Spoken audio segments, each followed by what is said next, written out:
नमस्कार दोस्तों, कैसे हैं आप सभी के लिए यूपीपीएससी के द्वारा आरओ का एग्जाम कराया जा रहा है। आप सभी को जैसा कि पता है, इसके लिए सबसे अच्छा बुक माना जाता है घटना चक्र की। दोस्तों, यह घटना चक्र हर एग्जाम के लिए इंपॉर्टेंट है। पीसीएस, यूपीपीसीएस, किसी भी स्टेट पीसीएस, यूपीएससी, आरओ हर एग्जाम के लिए। तो दोस्तों, हमारा एक छोटा सा कोशिश है कि आरओ एग्जाम के लिए आप सभी के लिए घटना चक्र का इंपॉर्टेंट से इंपॉर्टेंट क्वेश्चन लाया जाए। तो दोस्तों, इसी सिलसिले में ये छोटा सा सीरीज आप सभी के लिए। दोस्तों, इस वीडियो को जरूर अपने दोस्तों के साथ शेयर करना और खुद भी इसका लाभ उठाना। जय हिंद। स्वागत है आप सभी का नालंदा यूनिवर्स 77 पर। कैसे हैं दोस्तों? आज मैं बात करने वाला हूं जनरल साइंस के बारे में। और जैसा आप सभी को पता है कि इस वक्त यूपीपीएससी आरओ का प्रैक्टिस चल रहा है, तो जय इसका लाभ उठाइए। और इस समय ये भौतिक विज्ञान का सीरीज चल रहा है, उसके बाद में रसायन विज्ञान का सीरीज आएगा। यानी कि जनरल साइंस में जो साइंस से संबंधित सब्जेक्ट हैं, जैसे भौतिक विज्ञान, रसायन विज्ञान, जीव विज्ञान और जो छोटे मोटे और भी टॉपिक है, वो सभी बहुत ही जल्द कवर किया जाएगा। फिलहाल यह वीडियो भौतिक विज्ञान से संबंधित है और ये घटना चक्र का बुक है, जैसा आप सभी लोग थंबनेल में देख रहे होंगे। और दोस्तों, ये घटना चक्र का बुक है, इसके साथ साथ ये यूपीपीएससी आरओ स्पेशल सीरीज है। जाइए देखिए, इसका लाभ उठाइए, दोस्तों के साथ वीडियो को शेयर करिए। पहला सवाल है, इससे पूछा गया है कि कंप्यूटर का पिता यानी जनक किसे माना जाता है। तो इसका सही उत्तर होगा ऑप्शन नंबर बी, यानी कि चार्ल्स बेबेज। ठीक है, सही उत्तर क्या होगा?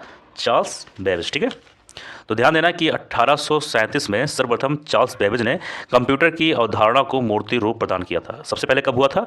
तो वो हुआ था 1837 में। ठीक है, आगे बात करेंगे। इसमें पूछा गया है कि माउस है, तो माउस क्या है? सही उत्तर होगा सी, यानी कि इनपुट डिवाइस है। ठीक है, इसमें नॉर्मल सा सवाल होगा, जिससे इसमें थोड़ा जो भौतिक विज्ञान है इसमें दोस्तों मतलब भौतिक से संबंधित है और थोड़ा बहुत कंप्यूटर से भी संबंधित रहेगा। एक नॉर्मल सवाल जो आरओ जैसे एग्जाम में पूछा जाता है, उसी से संबंधित सवाल रहेंगे। अगला सवाल है यहाँ पर कि कंप्यूटर में प्रयुक्त माउस की बॉडी लगभग 40 वर्ष पूर्व बनाई गई थी। उस समय यह बनाया था। तो इसका सही उत्तर होगा ऑप्शन नंबर डी, यानी कि लकड़ी का। जब ये माउस जो है दोस्तों, सबसे पहले जब बनाया गया था आज से 40-50 साल पहले, तो वो लकड़ी का हुआ करता था। ठीक है, ये चीज़ ध्यान देना। अमेरिकी वैज्ञानिक डग एंजेलबर्ट ने वर्ष 1968 में पहली बार कंप्यूटर माउस को दुनिया के सामने रखा था। अब बात करेंगे अगले सवाल पर। यहाँ पर पूछा गया है कि लाइफाई के संबंध में निम्नलिखित में से कौन सा कथन सही नहीं है। यहाँ पूछा गया नहीं, पूछा गया है, तो ध्यान देना लाइफाई के बारे में। इसके उत्तर की बात करें दोस्तों, देखो इसका उत्तर दो हो सकता है। दो हो क्या सकता है? दो है। पहली चीज़ बी और डी। बी यानी कि भारत में लाइफाई का सफल प्रशिक्षण 29 जनवरी 2018 को सूचना एवं प्रसारण मंत्रालय ने किया था। डी में क्या है? डी में है दोस्तों कि इसका क्रियान्वयन ऑप्टिकल फाइबर नेटवर्क द्वारा किया जाता है। ठीक है, आगे बात किया जा रहा है कि Indian institute of remote sensing स्थित है। तो कहाँ स्थित है? इसका सही उत्तर हो जाएगा ऑप्शन नंबर बी, यानी कि देहरादून में। ठीक है, आगे बढ़ते हैं। यहाँ पे पूछा गया है कि वर्ल्ड वाइड यानी डब्ल्यू एक हाइपर मीडिया सिस्टम है, क्योंकि यह इसका सही उत्तर होगा ऑप्शन नंबर बी, यानी दूसरे कंप्यूटर संसाधनों को जोड़ता है। ठीक है, आगे बात करेंगे। इसमें विंडोज़ ऑपरेटिंग सिस्टम विकसित किया गया। इसका सही उत्तर होगा ऑप्शन नंबर ए, यानी कि माइक्रोसॉफ्ट द्वारा। ठीक है, तो माइक्रोसॉफ्ट द्वारा निर्मित ऑपरेटिंग सिस्टम सॉफ्टवेयर और ग्राफिकल यूज़र इंटरफेस की एक श्रृंखला है। ठीक है, आगे बात करेंगे। इसमें है कि कंप्यूटर में स्मृति के प्रकार हैं। पहला पॉइंट है सेमीकंडक्टर, दूसरा है मैग्नेटिक, और सी 3 है सर्वर, और 4 है ऑप्टिकल। अब बात करेंगे कौन सा सही है। इसका सही उत्तर होगा ऑप्शन नंबर सी, यानी कि 1, 2, 4, यानी point number 1, point number 2, point number 4 सही है। यानी कि सेमीकंडक्टर ये भी पॉइंट सही है, मैग्नेटिक ये भी सही है, नंबर 4 क्या है? ऑप्टिकल। यानी कि कंप्यूटर में स्मृति के प्रकार हैं, तो ये 3 पॉइंट होगा। ठीक है, आगे बात करेंगे।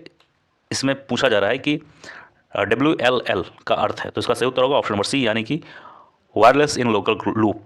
ठीक है, यह एक संचार प्रणाली है जिसके माध्यम से BSNL भारत के विशेषकर ग्रामीण क्षेत्रों में बेहतर फ़ोन सुविधा उपलब्ध करा रहा है। ठीक है, ये सवाल मैं वो सवाल बात कर रहा हूँ, ये सब सवाल यूपीपीएससी आरओ में पूछा जा चुका है, उसके कई सारे ये प्रीवियस सवाल है। इसका मतलब ये होता है कि दोस्तों ये सवाल जब आप करेंगे तो आपको मालूम होगा कि सवाल इसी तरह आते हैं और इन्हीं सभी से संबंधित सवाल आएंगे। ठीक है, ये चीज़ ध्यान देना, ये बहुत इंपॉर्टेंट सीरीज है, क्योंकि घटना चक्र का बुक बहुत ही शानदार होता है। अगला सवाल है, कंप्यूटर में शब्द की लंबाई नापी जाती है। सही उत्तर हो जाएगा इसका ऑप्शन नंबर ए, यानी कि बिट्स। ठीक है, तो ध्यान देना, मैं आपको बता दे रहा हूँ कि 8 बिट बराबर होता है 1 बाइट, और 1024 बाइट बराबर होता है 1 किलोबाइट और 1000 किलोबाइट बराबर होता है 1 मेगाबाइट। ये आपको एक एज अ नॉर्मल इन्फॉर्मेशन के तौर पे आपको जानना चाहिए। अगला सवाल है आप सभी के सामने कि 1 MB मेमोरी है, तो आसान सवाल है, इसका सही उत्तर हो जाएगा ऑप्शन नंबर ए यानी 1024 किलोबाइट। आगे बात करेंगे। इससे पूछा जा रहा है कि निम्नलिखित में से कौन सा संबंध सही नहीं है। यहाँ सही नहीं पूछा गया है, ध्यान देना। सही उत्तर हो जाएगा सी यानी कि 1 गीगाबाइट बराबर 1024 किलोबाइट नहीं होगा। तो फिर क्या होगा? तो ध्यान देना, 1 गीगाबाइट बराबर होता है 1 टेराबाइट। क्या होता है? 1 टेराबाइट। यहाँ होना चाहिए था 1 टेराबाइट। अब भाई इसको हमें सीरियल वाइज जान लेते हैं। सबसे पहले जानो 8 बिट बराबर होता है 8 बिट्स बराबर होता है 1 बाइट, जो इस सामने लिखा हुआ है। 1024 बाइट बराबर होता है 1 किलो बाइट, ये वाला भी सही है। 1024 किलो बाइट बराबर होता है 1 मेगाबाइट और 1024 मेगाबाइट बराबर होता है 1 गीगाबाइट और 1 गीगाबाइट बराबर होता है 1 टेराबाइट। तो ये इन्फॉर्मेशन आपको मालूम होना चाहिए। अगला सवाल है LAN का तात्पर्य है। सही उत्तर होगा ऑप्शन नंबर बी यानी कि लोकल एरिया नेटवर्क। एक कंप्यूटर नेटवर्क है जो घर, कार्यालय अथवा स्कूल या हवाई अड्डे जैसे भवनों के छोटे समूह के लघु भौतिक क्षेत्र को आवृत्तित करता है। ठीक है, आगे है निम्नलिखित में से कौन सा वक्तव्य सही है? नहीं है। कौन सा वक्तव्य सही नहीं है पूछा गया है। सही उत्तर होगा ऑप्शन नंबर सी यानी कि CPU यानी कंट्रोल प्रोसेसिंग यूनिट को संदर्भित करता है। ये चीज़ सही नहीं है। क्यों?